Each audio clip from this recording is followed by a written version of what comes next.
Containers don't build muscles. And we know this through the last 3 decades as containers have become more and more available. Movement is really where the magic happens. Tummy time isn't something our grandmothers had to schedule, right? 30 years ago, most babies, like 98% of them, slept on their tummies. And so they naturally spent hours each day in that prone position. That changed because of the Back to Sleep campaign, but therapists across all of the disciplines, so PTs, OTs, and speech therapists like myself, we began to notice an unintended consequence. More motor delays in sitting up, rolling, crawling. All of those are big muscle developments, but all of those big muscle movements and strength and stability and disassociation, they all support. Hello, and welcome to Talking Toddlers, where I share more than just tips and tricks on how to reduce tantrums or build your toddler's vocabulary.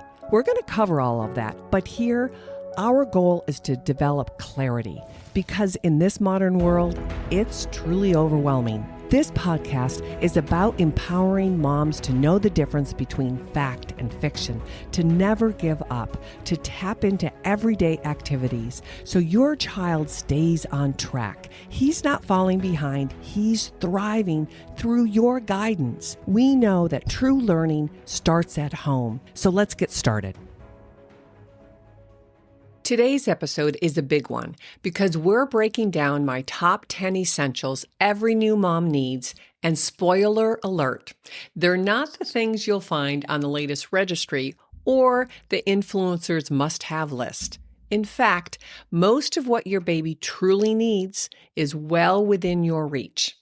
It's natural, it's grounded in developmental science, and it aligns with how God designed babies to grow. Through connection, rhythm, and simple presence. Hi, friends, and welcome to another episode of Talking Toddlers. I'm Erin Hyer, a speech-language pathologist, toddler specialist, and mom with well over 35 years of experience helping families understand what truly supports their child's development and what just kind of adds noise and stress and overwhelm to your life. So if you're feeling tired or unsure, take a breath. This episode will help cut through that clutter, trust your instincts, and focus on what actually matters during these most beautiful, wonderful years. And let's be honest, preparing for a baby in today's age is more like preparing for a product launch, right? There's gear for feeding and tracking, rocking, bouncing, monitoring, all of it. And there's even stuff, how to teach your baby before they can sit up and crawl and talk. But here's what we know from neuroscience, biology, and generations of lived wisdom. Babies don't need devices to develop well. They need us. The first 3 years of life are a critical window for brain development, sensory integration, which is a big one these days, emotional safety, and social communication. And the way that we spend our time, not what we buy or the stuff that we use, that lays the foundation for how our children grow, how they spend time with us. So I think you will see a theme in everything I'm about to share here. It's not about gadgets. It's about human connection. And so that starts right here with number 1, skin to skin and daily physical closeness. Skin to skin contact after birth helps regulate a baby's heart, their temperature, their breathing, and their stress hormones. It literally stabilizes their nervous system. And I think quite often we will hear this in those very first days. But it's not just for those first days or first hours. It's beneficial for weeks and months to follow. It also releases oxytocin in you, mom. And that beautiful hormone, that lowers your stress. It helps boost your milk production, and it strengthens our emotional connection. And let me say this, because not enough people are saying it loud enough, I think. There's a beauty to me in the bond between mother and baby. And in today's world, honestly, there's a lot of noise that makes motherhood feel less than. That staying home or being fully present is somehow small or replaceable. But it's not. You are not just a mom. You are the one calming their nervous system and building it, setting the rhythm to their world, and offering the kind of security no program or product or other provider can even begin to match. This early bond, holding and rocking, responding in real time, that's not extra. It's everything. So skin to skin sets the stage for true trust and regulation. But closeness isn't just for bonding. It also gives you freedom too. And that's where number 2 comes in. Baby wearing. So it gives freedom for you and security for your baby. So before we had all of these swings and bassinets, we had mothers holding babies. And there are still plenty of cultures around the world that hold their babies for hours on end. And even now, the science continues to support this, that it's still the best method. When worn upright and snug to you, babies receive constant vestibular input. And that's the internal part of our inner ear, which supports balance and body awareness. And the gentle sway mimics what they felt in the womb, where they were safe and secure. It keeps them engaged in your daily rhythm, hearing your voice, your movements, finding the flow, but it also gives you freedom. So baby wearing isn't the same as a container culture either. Let's get that. Unlike that kind of bulky structure carriers that are stiff and hard, and it keeps most babies passive, these soft cloth wraps or slings hold them close to you. And it gives them that security. And it's upright, right? It's cozy. But it also is freeing for you and has there's a lot of study and a great benefits for postpartum recovery. So facing in for your baby is best for bonding and as well as airway safety. Facing out should only be limited when they have really good head control, right? And you should be a little bit more careful of that. But that's a timing thing, and you learn over time how to adjust your baby. So I find, instead of relying on swaddles or swings and all of those containers, use baby wearing as your go-to during your errands, or especially during fussy spells. If you have an older child, all of the sibling care, it really builds that connection. So that was number 2.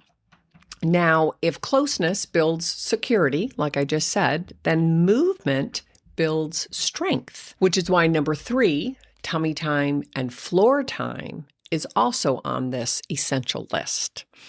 And I think that this is a big one, and I want every mom to hear this loud and clear. Containers don't build muscles. And we know this through the last 3 decades as containers have become more and more available. Not that they're the best choice, it's just a marketing gimmick, right? But movement is really where the magic happens. Tummy time isn't something our grandmothers had to schedule, right? 30 years ago, most babies, like 98% of them, slept on their tummies.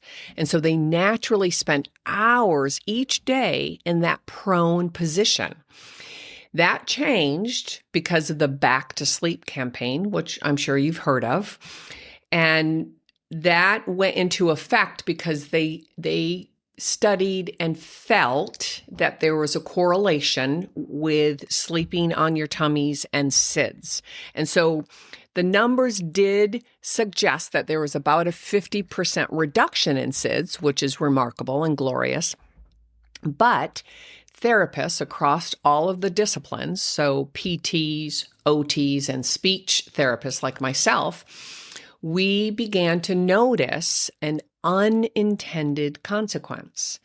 More motor delays in sitting up, rolling, crawling, and all of those are big muscle developments. But all of those big muscle movements and strength and stability and disassociation, they all support fine motor skills for speech and chewing and eating and talking, and they're all interwoven.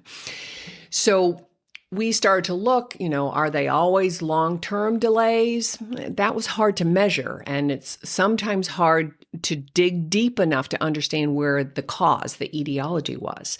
But we do recognize that they are missed opportunities during the very months when brains and bodies are primed for strength and coordination building and enhancement.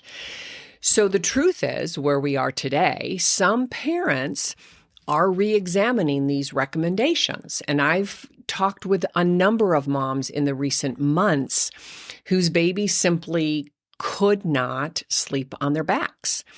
So many chose to implement safeguards that really gave mom and dad comfort that their baby was healthy during sleep, right? And so they make sure that they have room sharing, not necessarily bed sharing. That's a whole different conversation, pros and cons to all of that. But room sharing, used monitors. They also made sure that the room was cool and dark, which is ideal for all of us to sleep in, not warm, right? And there are no extra blankets or stuffies or any extra things inside the crib, that the baby was free from all of that. So now I do want to take a pause here and acknowledge something. Parents today are right to ask hard questions always, especially when it comes to SIDS and sleeping and what the recommendations are, and then what is really in the best interest of your child. For decades, professionals like me, we've been up close with families navigating heartbreaking situations. And the truth is, we still know very little around SIDS, and we still are guessing a lot of the time of what's happening to our children. And much of what's been published is based on association, not causation. And that includes ongoing conversations about whether the timing of vaccines may or may not be playing a role here. And I assure you, I am not giving any medical advice. I am not a medical doctor. And I believe this is an area that does deserve deeper and more meaningful research. But I also believe that parents deserve to know what questions are being asked and what has and has not been studied, and what those studies really do mean. Because sometimes the methodology, the way the studies are structured, aren't really what they're saying. But I say this because I believe in informed decisions for everyone, right? Whether you're a mom of a new baby or a mom and dad of a teenager, or us adults trying to navigate every chapter of our life. Informed decisions, especially around medical care and growth and well-being, are always best to follow. And there's no perfect answer, but we need to be open and honest and have these discussions. So here's my encouragement for you. Take in more information. Do your own research. Ask questions. Talk with people you trust. And then decide what works best for your baby and your family, and where you feel comfortable. And no matter what you decide about sleep position, remember this: tummy time during wake periods is still crucial for building strength and coordination and all of these sensory skills. That's that foundation. So whether they sleep sometimes on their tummy and sometimes on their back or whatever, tummy time during these wake growth spurts is really critical for you to schedule in. So here are some practical tips I want to share. Aim for a few minutes at least. I shoot for 2, 3, 5, all the way up to 10 or 15 during every wake window.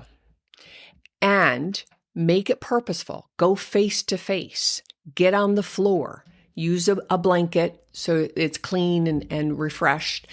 Or, in the very, very beginning, when they're very little, on your chest is enough. But the idea is that we need firm surfaces because they need resistance. They need to trigger their muscles and say, it starts to fire from their forearm to their brain, right? Keep it fun. Get that closeness with them. Sing, smile, make funny faces, narrate. And just recently, I've demonstrated in my mother's group, because I've done this countless times over the years. But in 2 separate occasions, the moms were sharing that their babies were really fussy. It was hard to do tummy time with them. And I said, and I think these babies, one was 2 months, one was 3 months. And I said, well, where and when are you doing it? And the truth was they were on soft surfaces, on the sofa or on the bed. And I'm like, well, that doesn't give them enough resistance. So it's too smushy for them and they're not getting feedback. It's uncomfortable. So right then and there, on these 2 separate occasions, I put these babies on the table and I knelt down in front of them.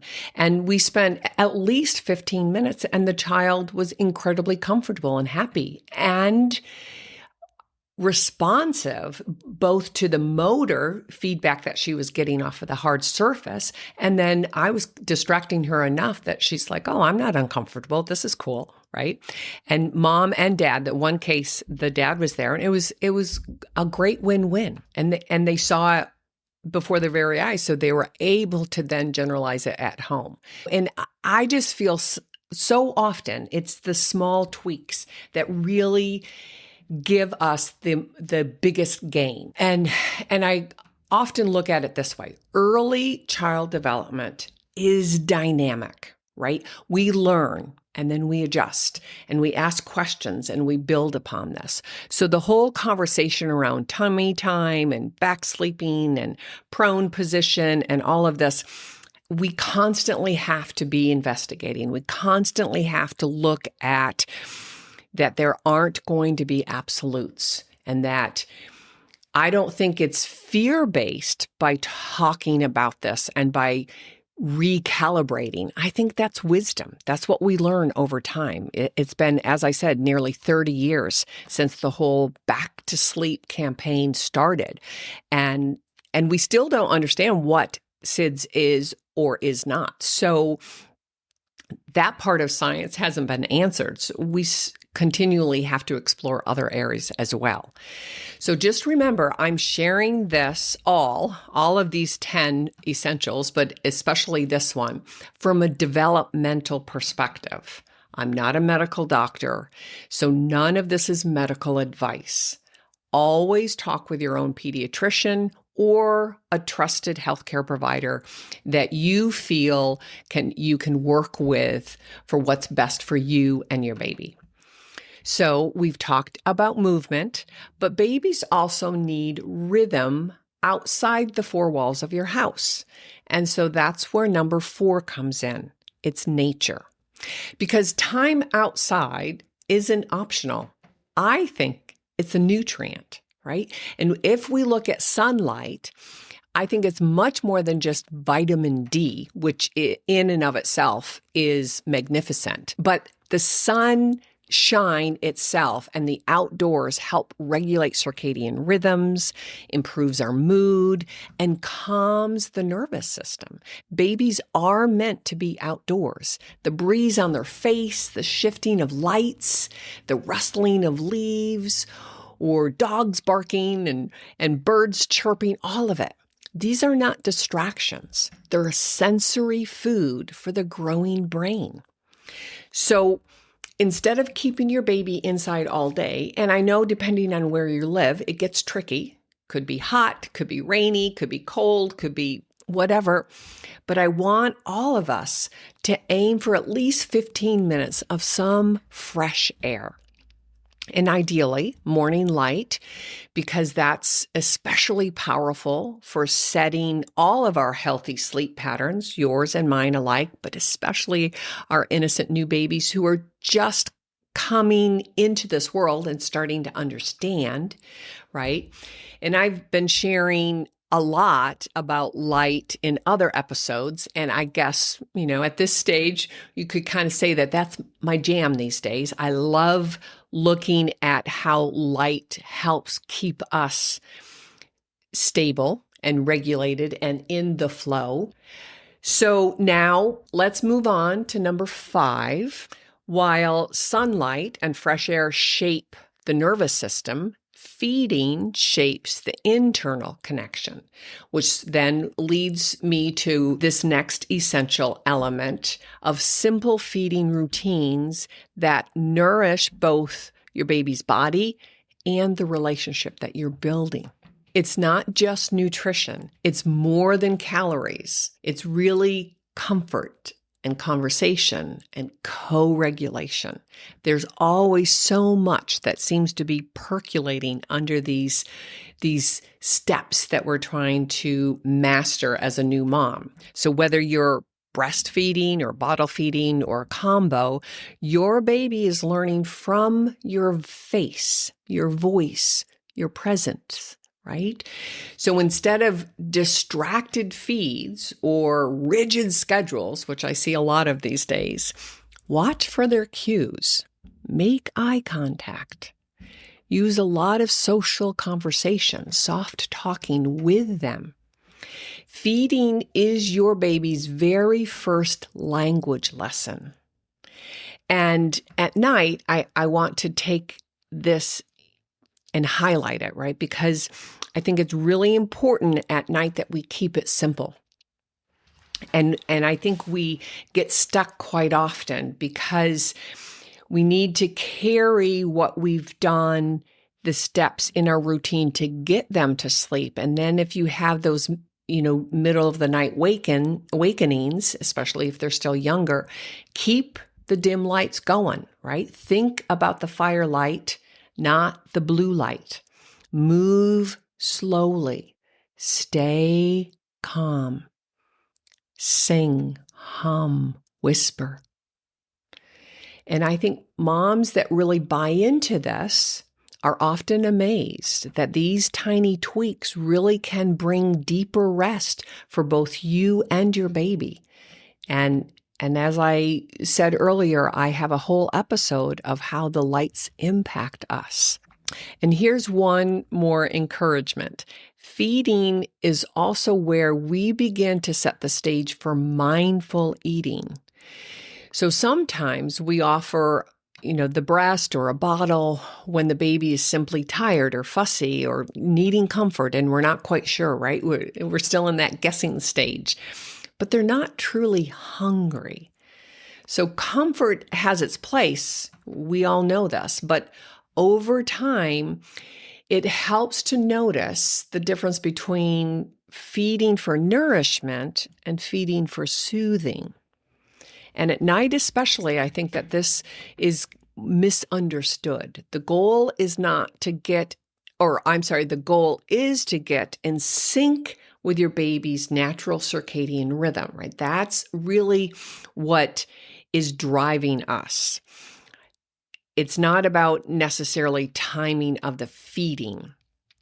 So if you notice that they're just using your breast as a pacifier, then keep those night feedings more purposeful. right? Truly about hunger while still keeping the rhythm of this calm, quiet, connected feel. I hope that makes sense. That after the first couple of months, you'll start to see this pattern, and I want you to at least think about it more consciously. Okay, so that was number 5. Let's move on. Now that feeding sets the stage for eye contact and language, we talked a little bit about that, and that's exactly why number 6 is so natural, right? And why it matters to me, because human faces need to be over anything with a battery, right? Any flashing toys or electronics of any kind, even those little toys that you push and they have little jingles or lights or any of that. Because your baby's best stimulation is you, our other humans, not gadgets or devices. Your baby's brain is wired for faces, not all of this other stuff. And so long before, I think it was Harvard called and started using the term serve and return, we, as speech people and early child development specialists, we knew babies learned through back and forth connection, right? Mostly nonverbal in the beginning. But watching your face and hearing your voice, remember, think of the mirror neurons. These are the neural pathways that lead to language and lead to social emotional skills and empathy, connection, and turn taking. So, like I said, forget the gadgets, offer simple play with you being the device, right? Peekaboo, silly songs, silly faces, all of that. Hide and seek.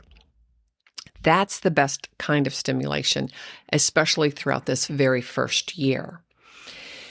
So let's keep going. Now we're up to number 7. Once you've got connection during the day, you'll want to think about what happens at night, right? We mentioned about the lights. We mentioned about the feeding. Is it nourishment? Is it comfort? But please, on a separate note, keep it calm and consistent through the sleep cycle, right? Because rest, and the reason why I'm highlighting it is because rest is developmental, not just behavioral. So babies don't need strict training, sleep training in my book. They need to know and feel safety and the rhythm of the day and responsiveness and connection to us. They're starting to find that groove, right? And when the sun is up is going to be different than when the sun is down. So a quiet, cool, dark room, gentle routine, softer voicing, and a caretaker, you, mom, most of the time, but dads are pretty good at helping in the middle of the night, is really there to comfort, not ignore them. And so I'm really talking more and specifically about this. That's what helps babies feel safe enough to fall asleep and stay asleep and feel that the growth and development during their sleep cycles. Remember, those nighttime feedings that I talked about in number 5, keep them low lit and calm.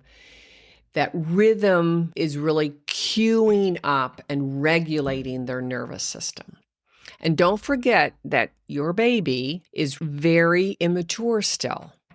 And in a previous episode, I dedicated the whole time on discussing how they're under construction. They came to us still open-ended, and that it's our job, our responsibility to really help finish the work that was started in the womb, right? That it's referred to as the 4th trimester. Your baby needs you to help co-regulate with them so they can then fall into that rest and sleep state. Now, here's something that surprises many parents. Sleep is actually a language builder too. Because as we move into number 8, that really highlights what responsive communication means, and that you, mom, dad, caretaker, grandparents, you need to talk more than you really think, or more consciously, I guess. Babies understand, as you know, far more than they can say. But here's the fascinating point.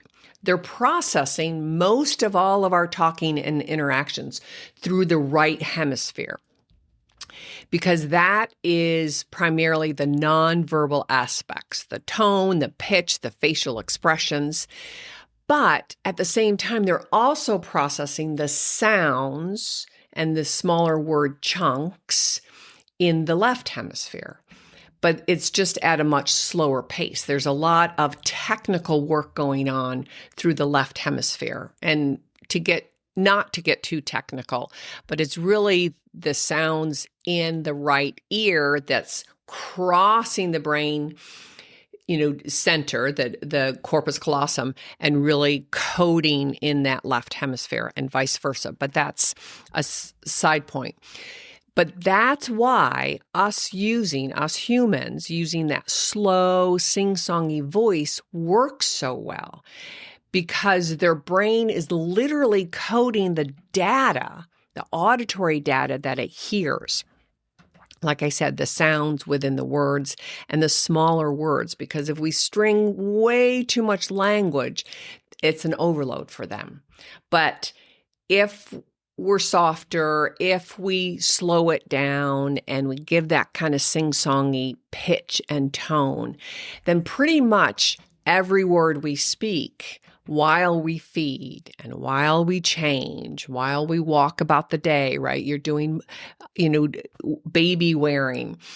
That's building their language and their social connection. That right hemisphere and that left hemisphere are taking in that data and coding it and storing it and prioritizing it.